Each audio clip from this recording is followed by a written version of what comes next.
Hello, welcome to Waypoint Survival. Today, we're going to talk about a hobo's winter kit. Stay tuned. Now, for most of the hobos, when cold weather came, they would do their best to work their way south, either Florida or Texas, or somewhere in Southern California, Arizona perhaps, anywhere that they could find work, and especially a place where it wasn't so cold. But sometimes they got stuck in the northern states, especially here in the U.S. And as such, they had to figure out how to make do with what little possessions they had in order to endure the cold weather, continue to look for work, and hopefully just ride it out until they could either catch an armload of boxcars and head out somewhere warmer, or until the weather turned and it got warmer where they were staying. One of my friends, named Craig, spent 50 years of his life as a hobo. He's in his 70s now. And we had a fairly long conversation last week talking about what the old-timers would have carried and what they did carry. And he knew quite a few of them on way back during the 1930s and 40s is when they started. And then when he became a hobo, they trained him. And so I really appreciate the help, Craig, and all the kind words and the advice. And again, much of what you see here today, I talked the list over with him to make sure that it was accurate based on my research and study, as well as his practical experience. So you'll notice that we have some of our items in an old sack. This is a cloth sack, and then we have a larger bedroll with a leather belt. And that'll become important. I'll let you know why we need that leather belt a little later on. Again, this is not meant to be an exhaustive list of everything that every hobo would have carried. It varied widely, depending on their economic status. Some of them left homes and would bring things with them. Some of them were in the Boy Scouts. Many of them had a lot of outdoor experience. They were veterans. Again, starting after the Civil War, on into the Spanish-American War, World War I, and of course we're focusing mostly on the era of the 1930s. So again, as winter would come in, they would try to accumulate the gear that they would need. They would travel as light as possible, and then when cold weather came, they would begin to look about at barns that they were cleaning out, farms they were working for, perhaps pick up an old tarp, perhaps the blanket that they had with them. Many of them would always have a blanket. And then various types of things that they could collect and put together into their kit, just like you and I would today for a camping trip or an excursion into cold weather. And so they would put this together. Again, it was light, it was very minimal, but it was things that would be available to them either for free or very cheap. Now remember that hobos were not necessarily homeless. They were traveling, itinerant type workers, and most of them carried money, called a road stake. They always had money for the road. It might be a few cents, it could be $30 or $40, depending on what kind of job they had, how long since they'd been paid, and what kind of adventures they had to have. Many of them would even stop by local hardware stores and they would pick up items. They could purchase clothes from secondhand places. And of course, good old Sally, the Salvation Army, was always there to help out with clothes and a hot meal and a place to sleep in case they got really desperate. So digging into our bag first, one of the most important things back then, as in today, would be a good, solid sheath knife of some sort. This would be very important as it would be kept sharp, it would be used for cleaning game, but also for harvesting firewood. And one of the really excellent things that Craig told me about is that old railroad ties that were cast off on the side of the railroad, and after they've been outside for quite a while, they don't have quite as much creosote in it, and they start to fall apart. There's a happy balance there, a happy medium, where you can shave nice long splinters off, but it's not real hard and tight like a new tie would be, but it's not just falling apart like an old tie would be. So you have to kind of know where that is. But this would be very important, would not always be carried on the body. Again, you're climbing in and out of boxcars and various parts of a train. You wouldn't want this sticking out to poke you in the side or cause any issues, but this is definitely something that you would have. The next all-important item that every hobo carried in the winter would be newspaper. And you would have to have a good collection of newspaper.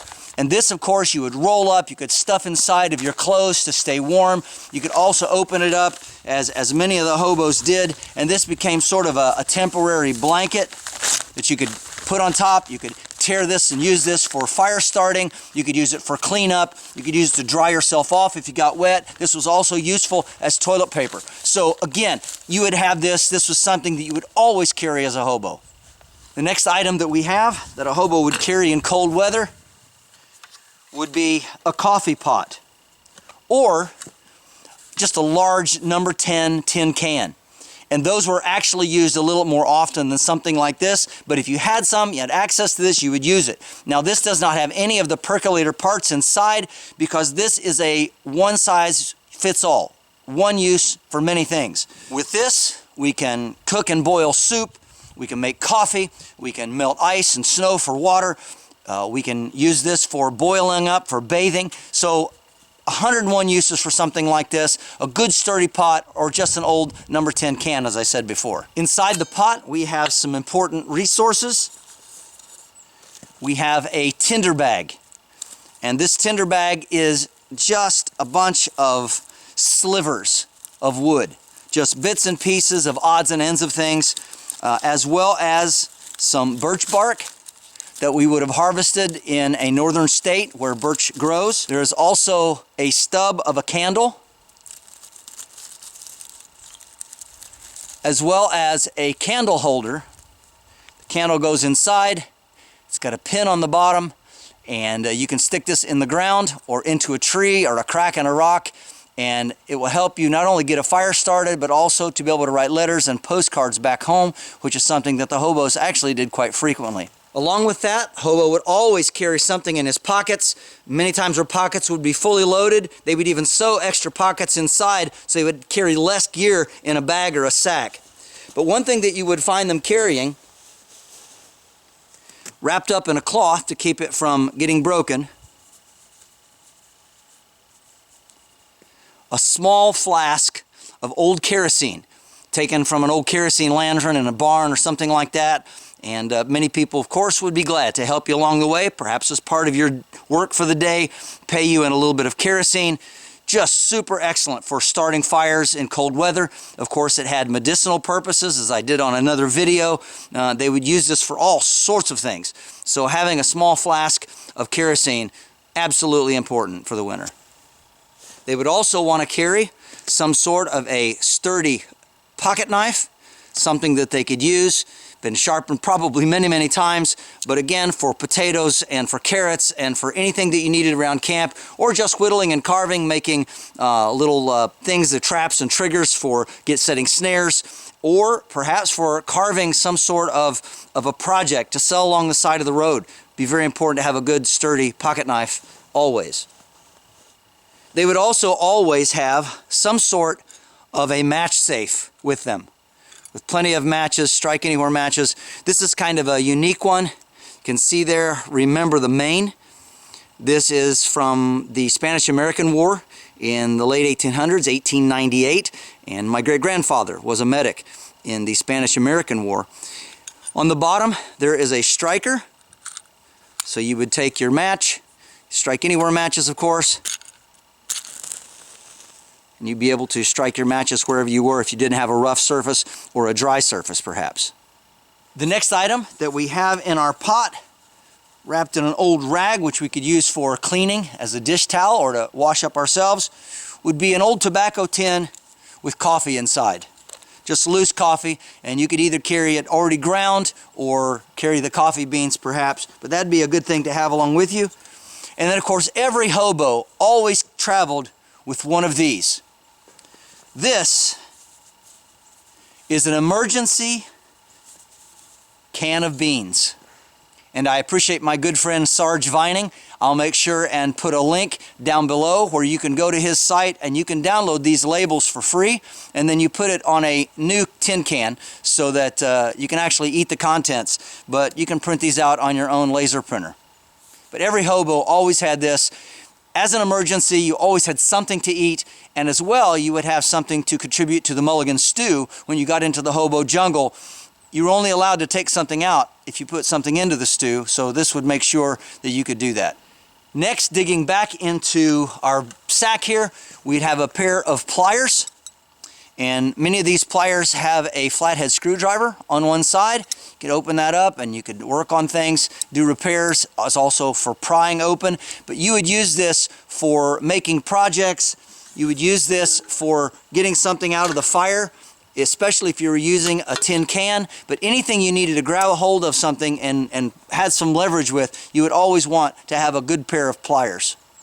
The last item that we have here in our bag carries several things. First of all, we have some large blanket pins. You really need these if you want to make your blanket hold together during the night, so if you move around a little bit, it doesn't come apart on you. Something they would have always carried. We also have a spoon, not a large tablespoon, but just a simple teaspoon. A small spoon makes a small meal seem larger. You take smaller bites, and it's just very useful because of its size, and it's much easier to pack. Next, we have a tin cup with a porcelain cup inside that the handle has been broken off. What's nice about that is it gives us 2 cups if we need it, but you can also put this more easily to your mouth, and you can drink out of it without scalding your lips. And all of that, with the exception of the pocket knife, the small flask of kerosene, and the match safe, which are in the pockets. Everything fits right here. A very small bag, very easy to carry, to haul around with you to make sure that you could get through a cold winter spell. Now, let's show you what's in the bedroll. Now, the bedroll itself is very simple, and it's held together with just an old leather belt that has enough holes punched in it so that it can be cinched small or smaller if needed, depending on how much was carried in here. You could carry all kinds of extra clothes, gloves, and extra hat, whatever you really needed. A pair of socks would be very important. We're not trying to make this a comprehensive list of what they would wear. This is more the gear that they would carry. You would definitely want a leather belt. There were times when getting on and off of a train, you would have to be in a position where you weren't inside of a nice boxcar. That was the ideal situation, sometimes called a side door Pullman.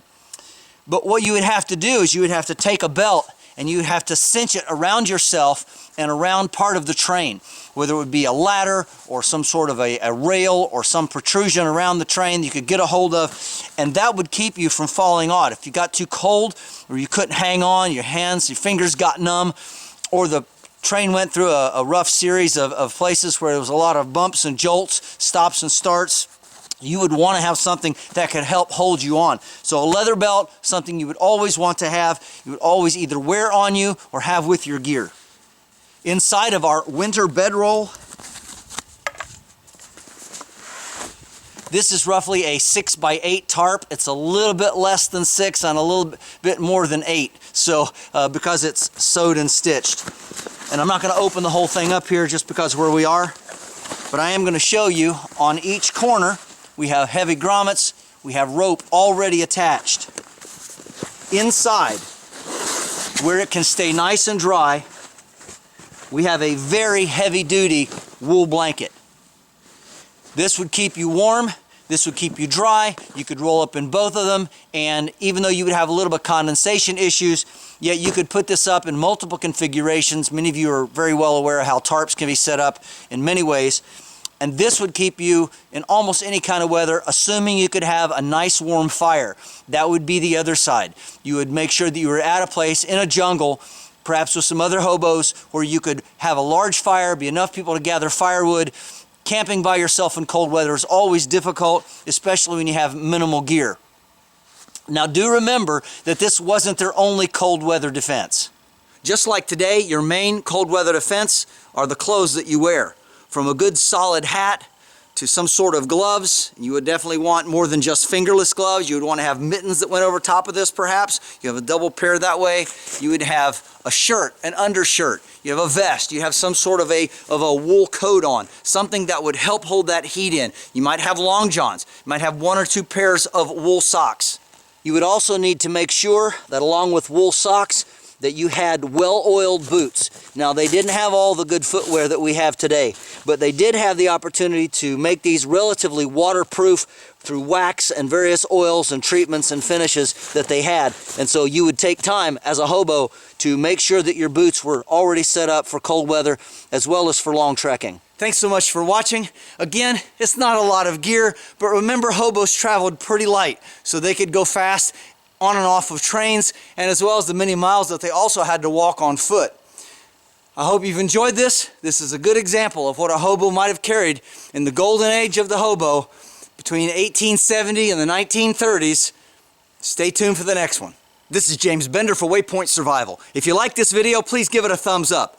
Also, make sure and check out the links in the description box below, just under the More button. While you're down there, you'll also find our waypointsurvival.com link. And this is where you can sign up to take survival and bushcraft classes at our beautiful training facility in Southern Ohio. And if you haven't already done so, please subscribe to the channel. We'd really appreciate it. And when you do subscribe, make sure and press that bell button so that you can stay notified of all of our upcoming videos, and we'll talk to you next time.